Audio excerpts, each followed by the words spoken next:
Grace and peace to you from God our Father and the Lord Jesus Christ. Tonight we're in Daniel chapter 3. And I hope that you've had opportunity to read Daniel. If you're watching this on Zoom at a later point, go ahead and stop and read Daniel chapter 3, because we don't have time in class to kind of read every word and walk through the whole, every line in Daniel chapter 3. Which is the chapter about Shadrach, Meshach, and Abednego, right? And the three children of Israel in the fiery furnace. And it's interesting that in chapter 3, they're really not the main characters. When you read a story, you get to know the main characters by who does the talking, who gets mentioned the most. Well, who has the primary role, the major part? In other words, if you were going to put on a billboard Daniel chapter 3, who has top billing in Daniel chapter 3? It's Nebuchadnezzar. He's got top billing. And the three children of Israel, the three Jews in Babylon, are the players in the narrative that play off of Nebuchadnezzar. They really have kind of a minor role, but they got a role that is full of punch, as we all probably are well aware, as we think through this story.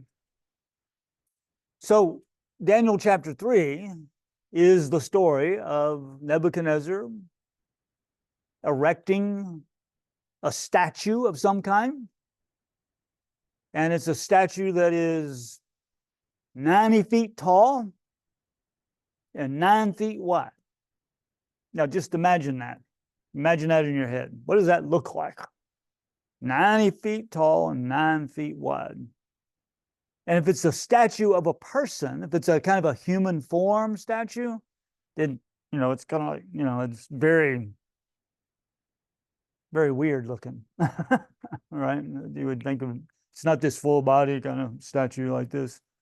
It may not be the full 90 feet is the statue. It might be more like an obelisk where it becomes a pedestal for something on top, maybe.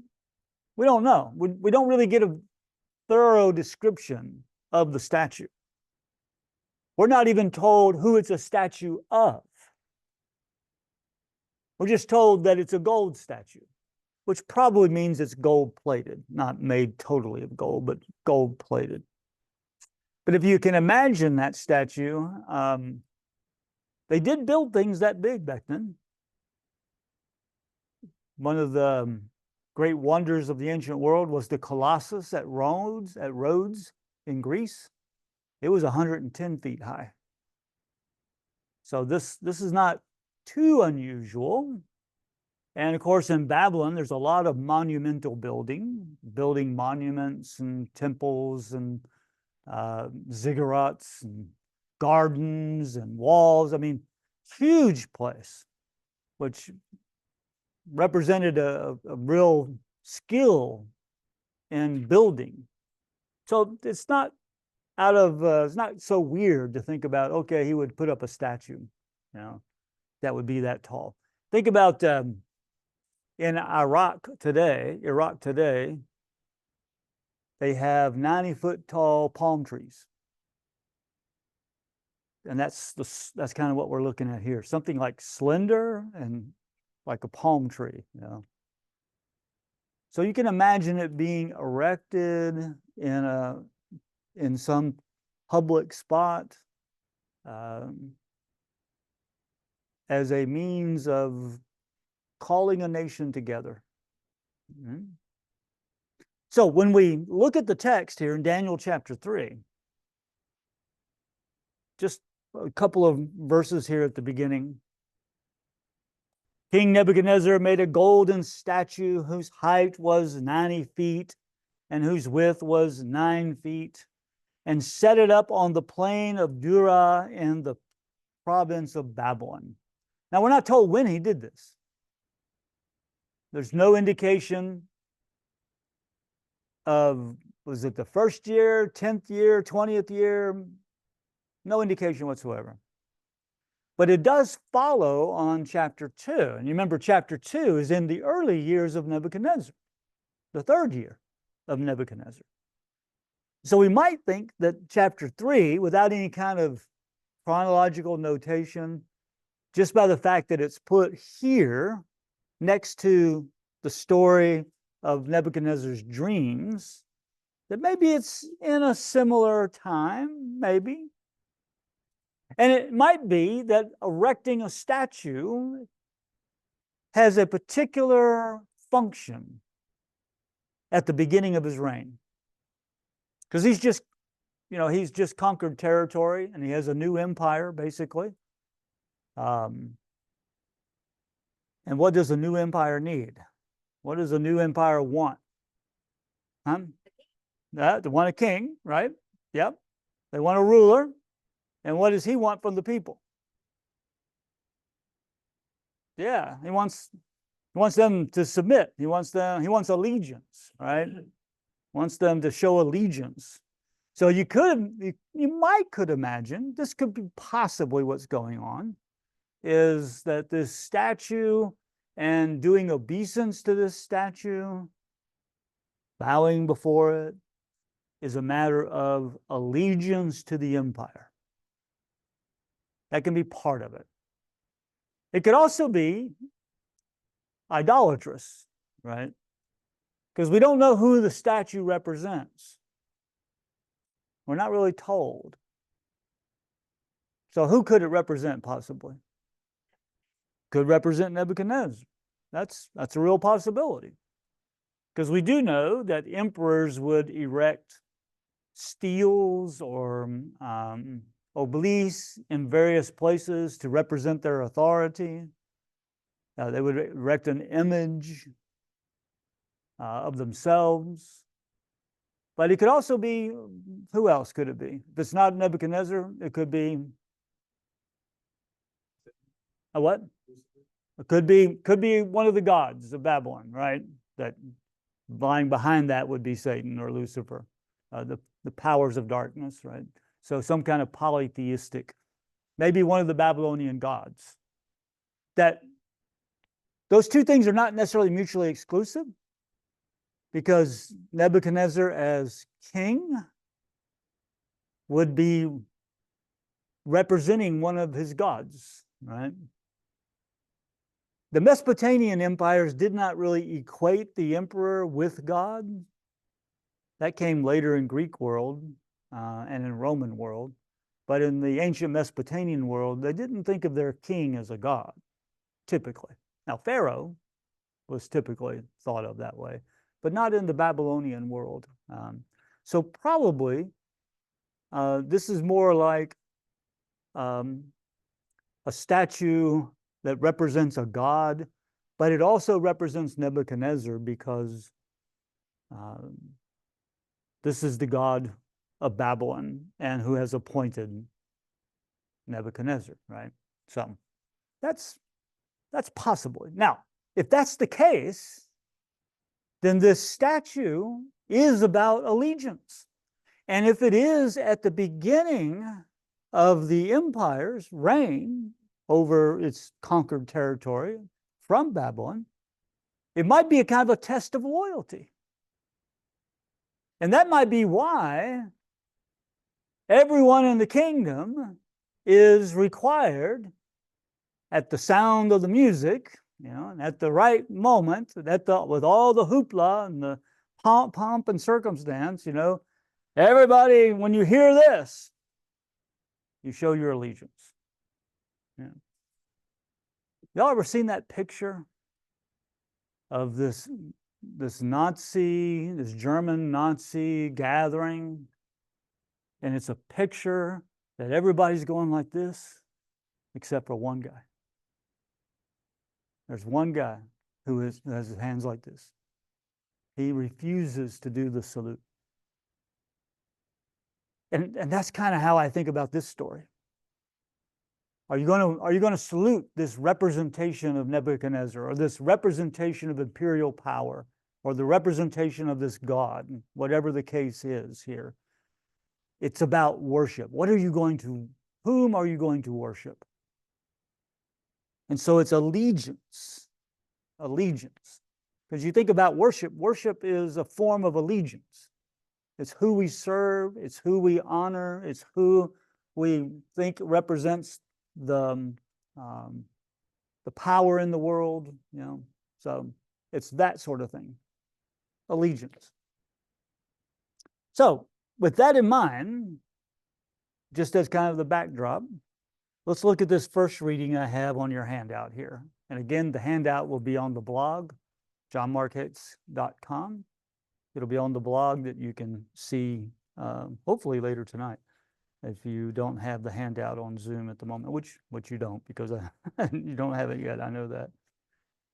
But I'm interested in verse 7 of chapter 3 as kind of a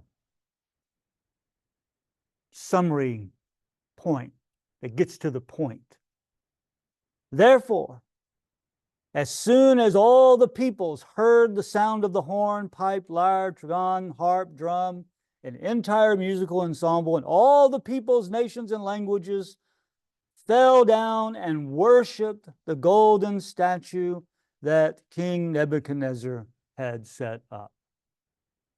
Worship is one of the key words through the whole chapter. This is about who do you worship? Who do you serve? Who has your allegiance?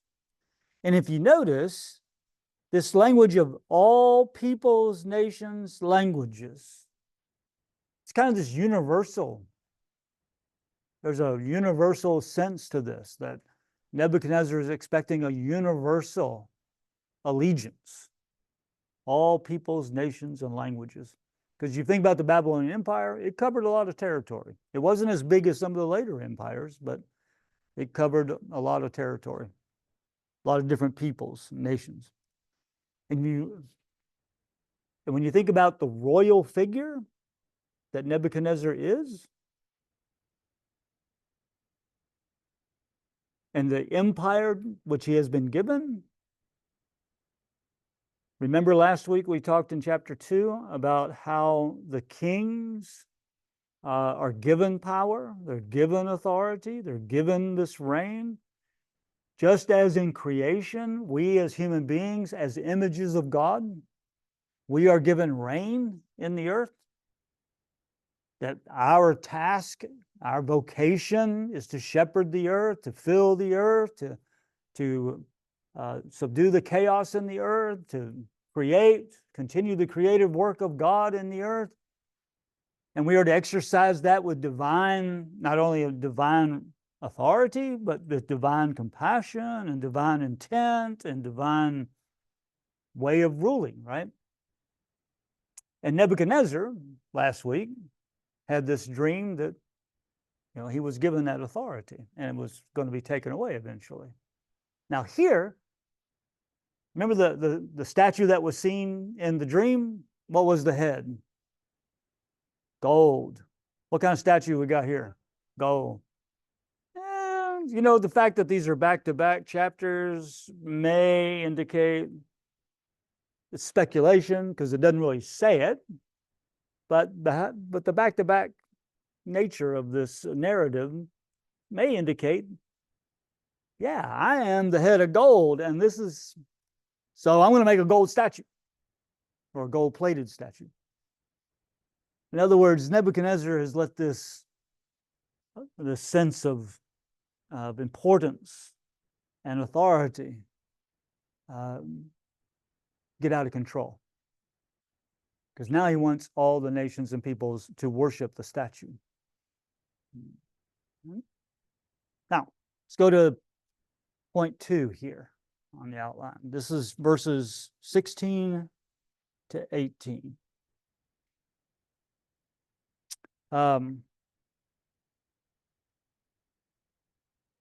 Oh man, I left out something here. Yeah. So I need to fix that. But I just noticed that. How many times I looked at this and I just noticed it. What I left out was the accusation of the. It should be 8 to 18. Number 2 should be 8 to 18.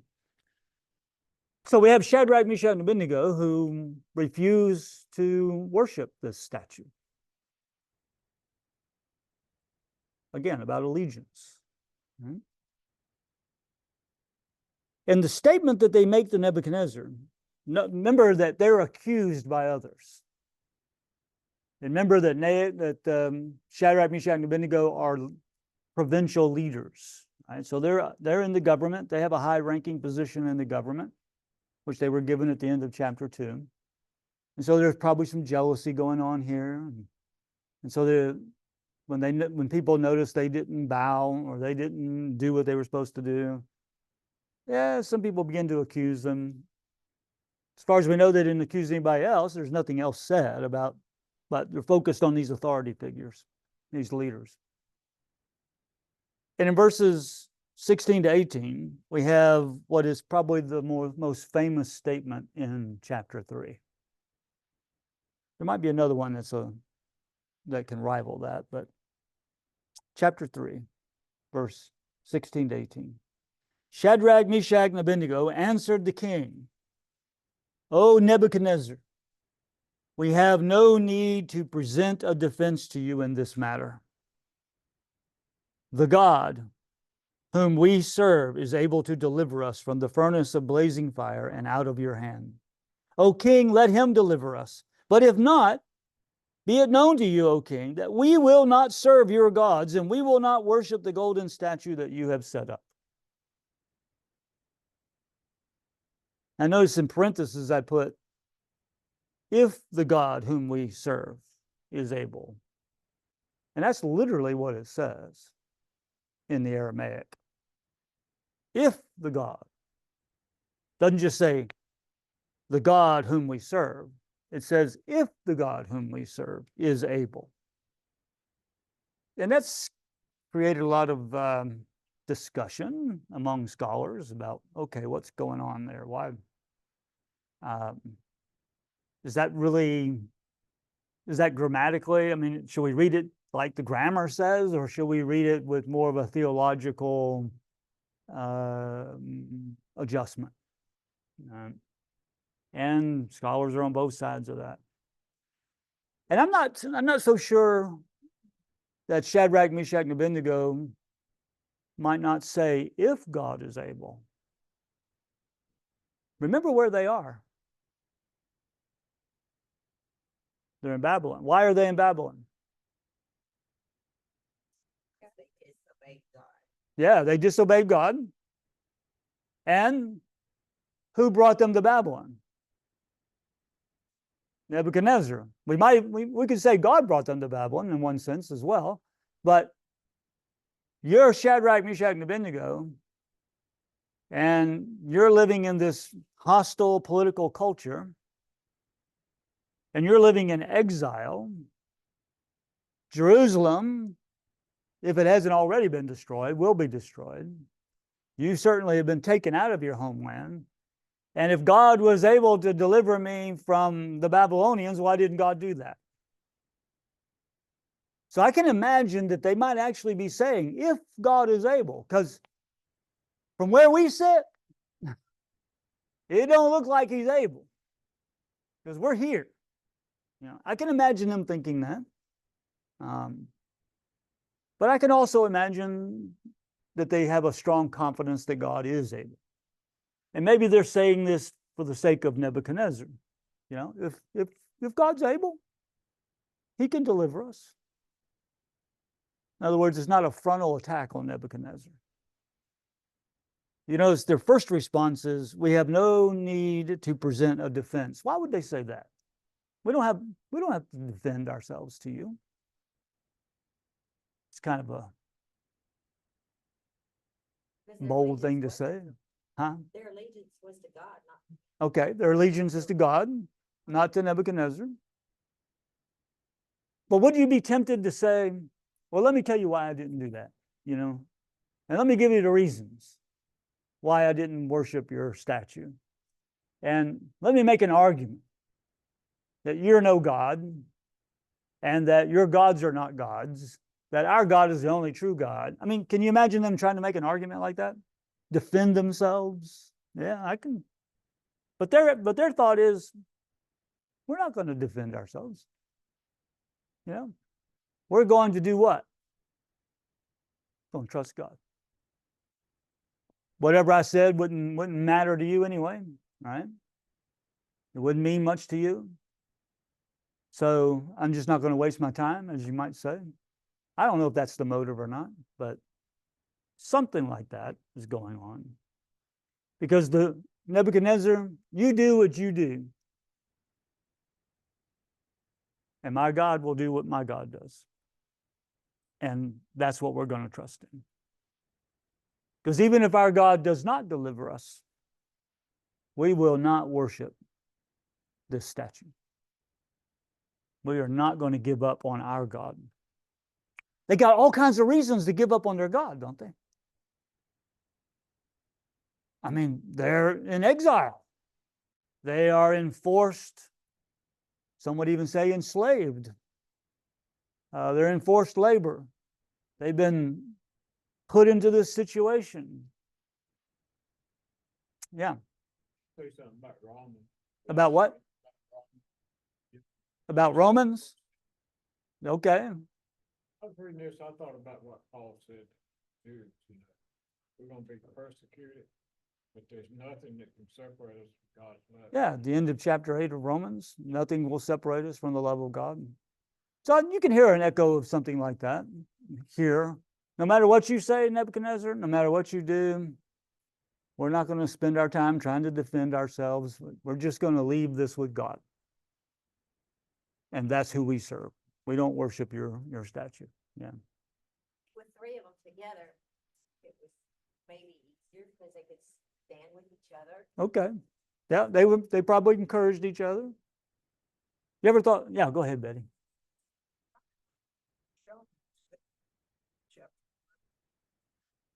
Yeah. Yeah.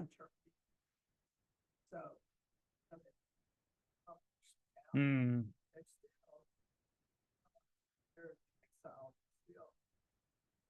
Yeah. No, you're right. You got a good point there. Chapter 1, they participate with Daniel in the change of diet. Right. In chapter 2, Daniel talks about we interpret or we have heard from. So there's a sense of the three there, and then we got the three here. So it's not like they don't have a track record with trusting God, and that they haven't experienced God. They've experienced God. But I think they are expressing a kind of, we don't know what God's going to do. I can't tell God what to do. We don't know what he's going to do. But we know we're not going to do that. Right? Our allegiance is with God. Yeah. Statement about Nebuchadnezzar, we have no need to present a defense to you in this matter. It's almost as though they are making Nebuchadnezzar mad. That, to me, that's worse than about their God being able to. Yeah, because maybe you can never connect. I wouldn't, argue with me a little bit here, maybe. That would make, as you said, Nebuchadnezzar mad. Well, we know he's mad, right? Because when he hears, we didn't read the text, but when he hears that somebody didn't bow down, he's enraged, right? And then when he hears this from them, he's enraged again, right? So we get a sense that Nebuchadnezzar's pride is involved in this, that Nebuchadnezzar's sense of self and worth and value and how he sees himself as the ruler of Babylon, sees himself in this kind of connected to the gods sort of way. So he gets really angry at Shadrach, Meshach, and Abednego. I hear echoes of Pharaoh, Shiphrah, and Puah, the midwives. They didn't fear Pharaoh. Right. They feared God. Yeah, there you go. Be foreshadowed when Jesus stands before Pilate. Right. And like Exodus 1, you're talking about Exodus 1, the midwives, they didn't fear Pharaoh, they served God. And then you mentioned standing before Pilate. You don't have any power over me. And what powers you have has been given to you. And everybody bends a knee, pledges allegiance to the empire of the day. And they don't. Yeah, right.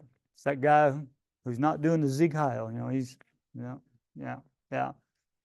And what is the nature of our relationship to empire and allegiance, So this isn't just about political allegiance, right? I mean, political allegiance is also a kind of way of saying this is the entity in which I trust to make my life better.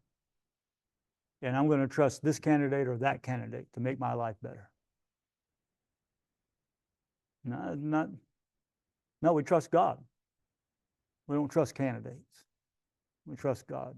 I think that is a way of entering into this story in our own world. Right? So, point number 3, they're thrown into the fiery furnace. Then Nebuchadnezzar was so filled with rage against Shadrach, Meshach, and Abednego that his face was distorted. You ever seen anybody that mad? I don't want to hear that story. Okay. They're so mad their face is distorted. Wow. That's, oh, you're really mad. That would be a little uncomfortable to witness that. But he's so mad that he does what we know, right? We know the story. Throws him into the fire. What happens when when the servants throw him into the fire? It's so hot. Yeah, it's so hot they burn up too. Can imagine how hot that is, And the fact that somebody be thrown into a fire is not a unique thing. We have ancient records and ancient stories of people being thrown into fire as punishment, capital punishment, of course. So this is not like an unusual event. This would be a common sort of event. I don't know how common, I don't know about that, but at least we know it happened in the ancient world. And there may have been furnaces designed for that even as part of the empire. But we come to number 4 here, the deliverance. And again, Nebuchadnezzar is the main character, right? He's the one who builds the statue. He's the one who commands everybody to do obeisance. He's the one who gets mad when not everybody does that. He's the one who confronts Shadrach, Meshach, and Abednego. And he's the one who sees what's going on. He sees the deliverance. He replied, "But I see 4 men unbound walking in the middle of the fire, and they are not hurt. And the 4th has the appearance of a god." That's one translation. Literally, has the appearance of a son of gods. That's the literal translation. You could also say son of God, singular, because Elohim, the plural can be singular or many. In the beginning, God created. That's Elohim. It's plural. In the beginning, God created. So God can be used in a singular way as a plural noun. And here's literally, son of gods is literally what it says. So we think, well, who in the world is that? What are we talking about? If you turn over, I have 3 options. The 4th person in the fire, who is that? You can translate it son of gods, or you can translate it son of God, or the appearance of a god. And there are 3 primary suggestions as to who that is. Now remember, we're hearing Nebuchadnezzar describe it, right? So when Nebuchadnezzar describes it, he's describing it out of his worldview. It's his worldview that's in play. But some suggest that the 4th person is the presence of the pre-incarnate Logos. Logos, the Word became flesh and dwelt among us, and we beheld his glory, right? Jesus. So the pre-incarnate Logos is that person of the triune God before he became Jesus, before he became flesh. That maybe he's making an appearance.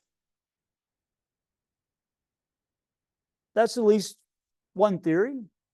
And it was a very popular theory among the early church fathers.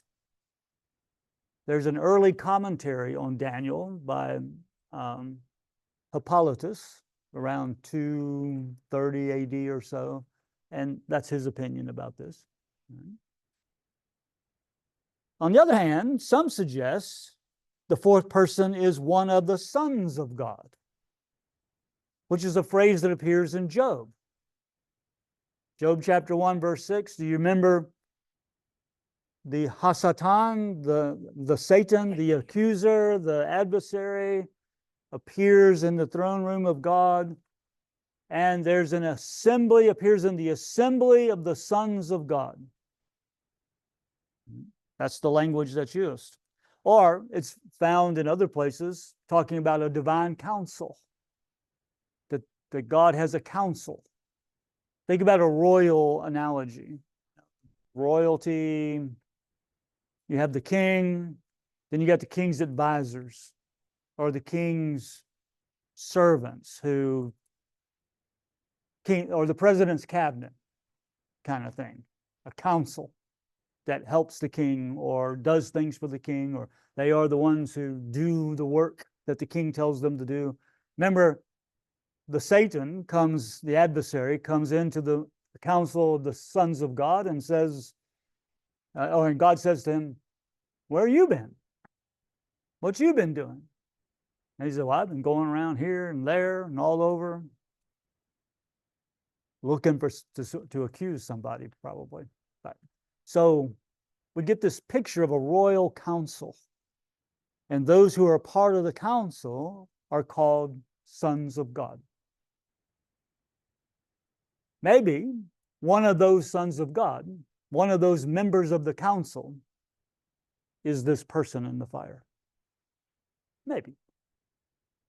Or another option is to go with what Daniel 3 verse 28 says. When it says Nebuchadnezzar is blessing God and says in verse 28 that God sent his angel and delivered his servants. Sent his angel. That sounds pretty straightforward to me. And these sons of God are angels. They're the council, they would be categorized as angels in some general sense. So I imagine what we're looking at here is when Nebuchadnezzar looks into the fire, what he sees is divine deliverance. God is delivering Shadrach, Meshach, and Abednego. And that the presence of the angel, or the presence of the Son of God, or a Son of God, the presence of one of the council members, more than likely, who is an angel, represents the divine deliverance. That this wasn't, this wasn't Shadrach, Meshach, and Abednego saying, "Oh, we got Teflon, man. Nobody can hurt us. We got on our. We're wearing our armor." It wasn't their doing. It wasn't something special about Shadrach, Meshach, and Abednego. It wasn't something special about their body or special about what they were wearing or anything like that. No, the fourth figure says, no, God's here. God has sent a messenger. God has sent a representative. God has sent one of the council members to deliver. So I don't think this is pre-incarnate Jesus. I don't rule that out entirely, but I think it's more likely what Nebuchadnezzar says he is. God sent an angel. And you remember in Daniel, we'll see it later in Daniel, that God's always sending angels. God sends Gabriel, God sends Michael, God is sending angels, representatives. And I think that's probably what's going on here as well. You have a comment or a question about that? I mean, you go on the internet and you type in, who is this person? You're going to get all three of these answers, and you're going to get some really heated arguments, and you're going to get some people who are insisting they know which one it is. And I don't know that we can be all that sure. But I think I'll go with Nebuchadnezzar, angel. That sounds right to me. As one who represents God and is delivering. So the point is, God is delivering Shadrach, Meshach, and Abednego by his representative. Angel, son of God. Yeah. Yeah, another thing occurred to me when I was reading this too. My mind went to Hebrews 11 about all these people that suffered and died like that. Mm-hmm. They knew exactly what was going to happen. I mean, they saw what we see today from Florida. Yeah. And that's what really drove it. Yeah. And the same Yeah. thing with- Well, exactly in Hebrews 11, you get that list that we've been through before. They've been through fire. And usually it didn't turn out so well, right? These people died. They were martyred, sawn in two, killed by the sword. And here we have what is a rather unique experience, to be delivered from this fire. Thing that trusted God. They didn't Yeah. Yeah, and that gets to the point. Why is God doing this? Why is God delivering them in this moment? And that takes us to the end of chapter in verses 28 to 30. Let's listen to 28 to 30.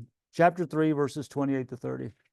Nebuchadnezzar said, "Blessed be the God of Shadrach, Meshach, and Abednego, who has sent his angel and delivered his servants who trusted in him.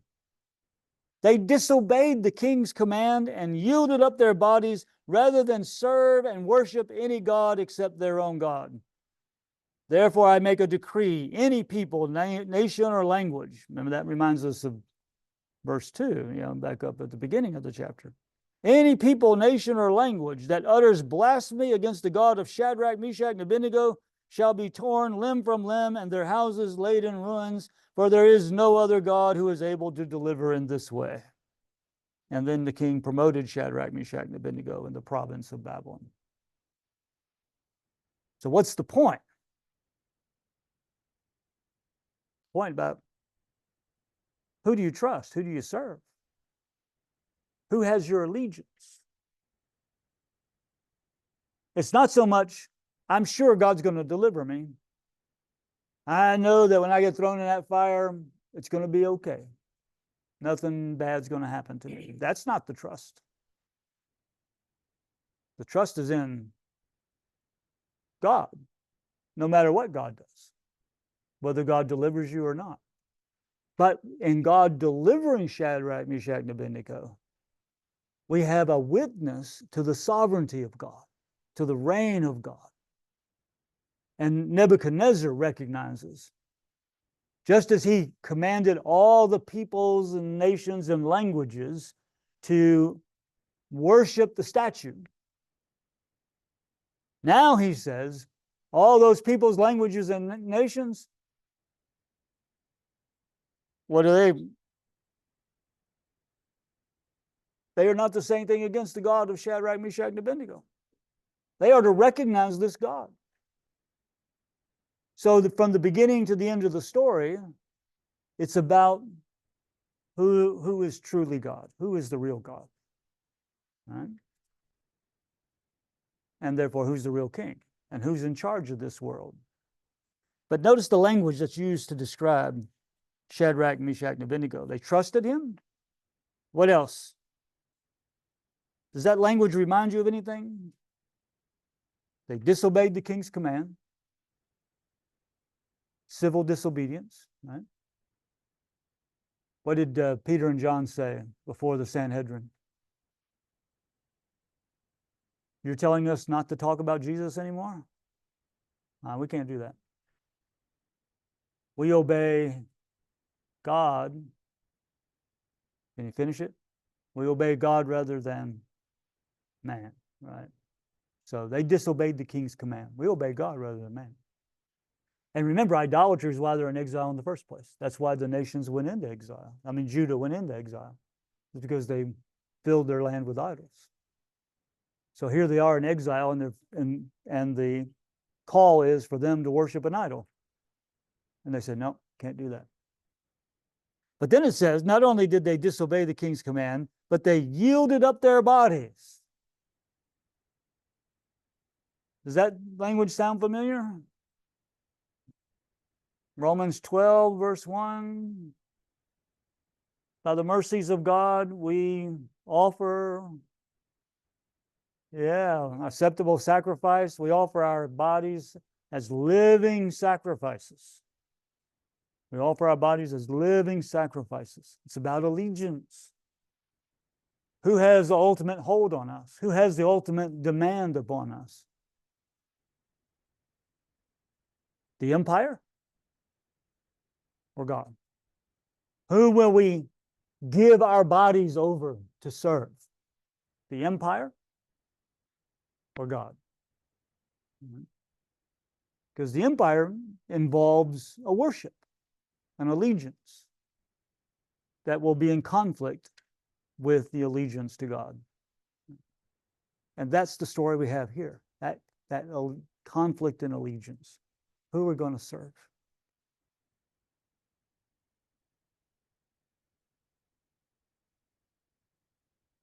Any comment or question before we move to kind of the final phase here tonight? Yeah. Recognizes their God was able to make deliverance, but he does not recognize God as the only. Yes, that's true. There's not a confession here that the God of Israel is the only God. It's the God who delivered Shadrach, Meshach, and Abednego. So we got to respect that God. You know, we got to say, okay, true. Nebuchadnezzar, as we see from chapters 1 to chapters 4, when we get to next week, Nebuchadnezzar's on a journey here, at least in the story of Daniel. And I don't know that Nebuchadnezzar ever really gets it. He comes close, maybe. Next week, he'll come the closest. But even after this event, according to the story we have, he should have recognized the God of Israel as the God of the earth from the interpreted dreams, right? Because the God of Israel is the God who's going to control these kingdoms. But he didn't come to that idea in chapter 2. He doesn't come to it here in chapter 3. He's impressed with what this God can do. And in chapter 4, we're going to see he's so filled with pride that he's humbled. And we'll talk about that next week. Yeah. Barbara. I'm reading a chronological Bible, Uh-huh. and in the chronological Bible, it stops at the end of Daniel 3, and then there's Jeremiah, Ezekiel, and Lamentations. Yeah. Before it stops again with Daniel 4. So Mm-hmm. with all of that stuff going on in between, or is it? Yeah, because what they are supposing is that Daniel chapter 4 happens later in Nebuchadnezzar's life. So and that these first 3 chapters are earlier in his reign. And so what goes on between the early part of his reign and the latter part of his reign, well, that would be what Jeremiah is doing in Lamentations. And, so that's where Jeremiah and Lamentations would fit, according to their theory. We don't know for sure, because we don't know. We don't have a date for this story. We don't have a date for the next story. So they're guessing. Maybe a good guess, but they're guessing, and that's okay. But that's why we wouldn't want to read Daniel by inserting Jeremiah here, because then we would miss the connections between chapters 3 and chapter 4, right? We want to be able to see the narrative as a story that's to be held together. Yeah. But chronological Bible, nothing wrong with that. But a lot of the decisions that are made about chronology are interpretations, speculation. Where do you put the Psalms? Where do you put this psalm or that psalm? All of that, very sketchy, and a lot of debate about it. All right, one last thing here, last 5 minutes. In Daniel chapter 3 and verse 23, you see what it reads. It says, "But the 3 men, Shadrach, Meshach, and Abednego, fell down, bound into the furnace of blazing fire." So they're thrown into the fire. And it is at this place where the prayer of Azariah and the song of the 3 holy children are put. You don't find that in our Bibles. The Bible you have in front of you. Now, some of you may have an Orthodox Bible or a Roman Catholic Bible, and what you would find here at 323 is what I've reproduced for you on the handout. That prayer and the song. And basically, this is what they were doing in the furnace. They were praising God in the furnace, kind of like Paul and Silas in jail singing songs. They were experiencing a worship moment and praising God for their deliverance while they were in the fire with the one who is like a son of God. Right? So why does that appear in some Bibles and not in others? Well, if we look at the ancient translations, and I've given you kind of the note here, the Septuagint, which is from the 2nd century BC, Theodotion, which is a Jewish translation from the 2nd century CE, the Old Latin, the Syriac, the Vulgate, the Armenian, the Coptic. Coptic is an Egyptian translation, and the Gregorian, all have the prayer and the hymn after Daniel 3, verse 23, which makes this a really long chapter when you put it right there, right? So all these ancient translations, including the translation from the Hebrew by the 70s, supposedly 70 scholars, the Septuagint in the 2nd century BCE, have these stories. They have this worship. And it's an amazing, when you read it, it's an amazing sense of worship. A lot of language that mimics the Psalms, for example. To put it into that situation, it's very heartwarming, very, you get a sense of the power of the moment, what they're experiencing in the moment, this deliverance, according to the promises of God to Israel. But why doesn't it appear in your Bible? Well, the main reason that it appears in some Bibles but not in other Bibles is because the Hebrew manuscripts, the Hebrew and Aramaic manuscripts of the Old Testament do not have them. The Greek translation has it, the Syriac translation has it, the Latin translation has it, etc. And the early church fathers, like Hippolytus, they comment on it. Their Bibles have it because most of them are using the Septuagint or Theodotion, or they're using one of those Greek Bibles, which has it. But in the Jewish tradition, the Hebrew text of the Jewish tradition doesn't have it. And that includes the Dead Sea Scrolls in the place called Qumran, out next to the Dead Sea, that community that lived there and was destroyed by the Romans in 66 AD or so. They hid their scrolls in jars and caves in 1949. I think it was 49, maybe it was 48. Those caves were discovered with these jars, and they pulled out all these texts, and we have a copy of Isaiah. We have a copy of, I'm not sure if I got this right or not. I think we have a copy, or at least some part of every part of the Hebrew Bible from those caves, and plus some of their own writings, and etc. Well, the document that has Daniel, at least part of Daniel, doesn't have these two hymns. And it's in Aramaic.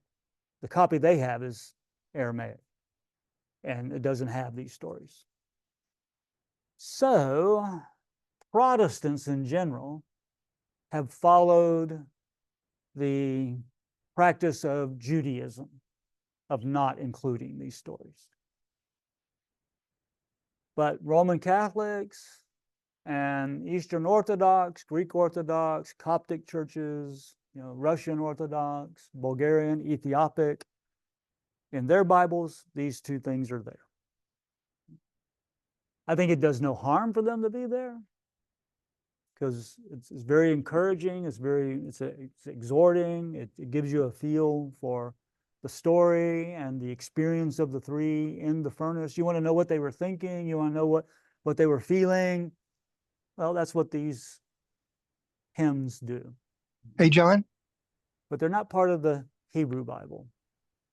But they are John? part of the early church Bible, 2nd, 3rd, 4th century. And they're part of Roman Catholic, Eastern Orthodox Bibles. So that's why you might see it. I thought I'd give you the handout so you could read it for yourself and just be, if you never read that before or even knew about it before, it's something interesting and helpful. And whatever we say, it certainly is old. It comes from at least the 2nd century BC, which some think maybe even Daniel was written during that period, but that's another story altogether. Hey, John. And the church has generally held that this is profitable and worthy of reading and worthy of meditation and worship, to use it. Whether it's inspired Bible or not, well, generally Protestants and Judaism are going to say, no, it's not really the same thing. But Roman Catholics and Orthodox are going to say, yeah, of course it is. It's been part of the church's book from the beginning. So, can't solve that one for you. Hey, John. Song of the Three Jews. Is this? That's what I'm talking about. That's what's added. That's what's added at Daniel chapter 3, verse 23. They're thrown into the fire. What are they doing? How are they feeling about that? You might want to get inside their head a little bit, Yeah, so somewhere along the line, somebody seemingly in Greek wrote this, and it was inserted in Daniel, maybe. Or maybe there is an Aramaic original that we no longer have. That's possible too. But typically scholars are saying that, no, this was written in Greek and was added to the Aramaic of Daniel in translation. Maybe the translators of the Septuagint knew about this piece, and when they translated Daniel from Hebrew and Aramaic, they thought highly enough of this piece that they inserted it here. But to answer the question that we would all have, what were they thinking? What were they thinking when they went into the fire? So use it, meditate on it, read it over, just get a feel for it. Because it is,